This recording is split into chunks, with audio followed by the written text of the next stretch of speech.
I believe so much in myself, and I have a bulletproof mind, and when I go out there, I know what I'm able to do, and I do it good. People call it arrogant, I call it confidence. My mind is absolutely bulletproof, solid as a rock.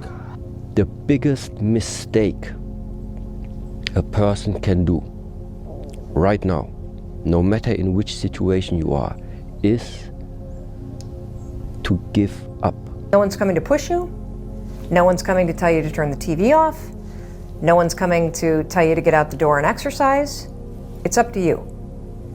And because you're only ever going to do the things that you feel like doing right now or that feel good right now, unless you understand that you've got to parent yourself, you got to push yourself, you're not going to make your dreams come true. You're just not. We're not wired that way. You weren't born that way, you weren't that way when you were growing up, and you're certainly not that way as an adult. When you figure out who you are and what you want to do, and you devote your life to it like a maniac, like you're all in on this thing. Most of these people end up doing what they say they're going to do and being who they say they're going to become. If you give up on your dreams, what do you have left? Nothing. I can't live that way. I have to live on the edge. It's easy to conquer when it's good weather. You got good sleep. Work's going good. The family's good. You feel great. Your body's not injured. Those are the easy days to conquer. But who are you on those days when all hell's broke loose? Your body's you're sore. You're depressed. You're miserable. You might be getting bullied. You might be falling behind in life. Who are you on those days? When shit all fuck. That's the great divide. Those people who get up on those days when everything's still grind, that's the separator right there. It's hard when you're young to wake up in the off season at 6 a.m. to go train and work out, knowing that all your friends are sleeping in and eating pancakes.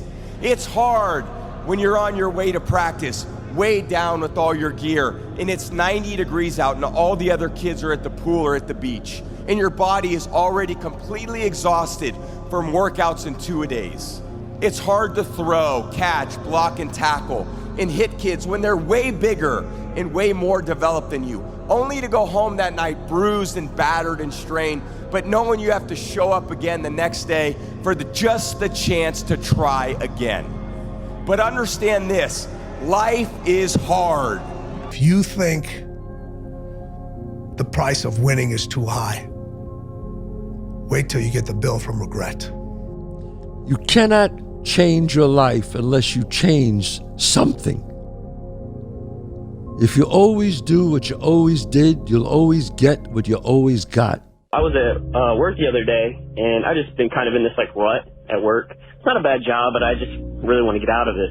So I was catching up on some of your podcasts, and you said something that resonated with me. You know, you said, nothing changes if nothing changes. I thought about it, and I went home and I applied for a job I'm probably not qualified for, but I was like, I'll just take a shot. And the next day I get a call from them. I have the interview, it goes well. She says she's going to set me up with in-person interview. Never even had it. They emailed me a few days later, and I got the job. So now I'm going to be doing a job that I think I will appreciate more and enjoy more, and I'll be making double the money that I'm making now. This society is too weak. And why? Because of all the technology which is available right now, so you don't need to use your body anymore. I always think about in the Stone Ages. Do you think somebody in the Stone Ages had depression? Yeah, or even a more modern variation, the Spartans. Do you think they had depression? You know, maybe you are laughing, but all of these groups, they are too busy with their body. They are too busy with activity to be depressed. Yeah, but nowadays, how does the time look? You can sit if you want from morning till evening, just in front of the screen. and nothing's going to happen anymore. Yeah, it's crazy to sometimes think like, what can happen if we decide, I'm going to see what happens when I decide that I am qualified. What happens when I decide for myself that I'm going to do something different?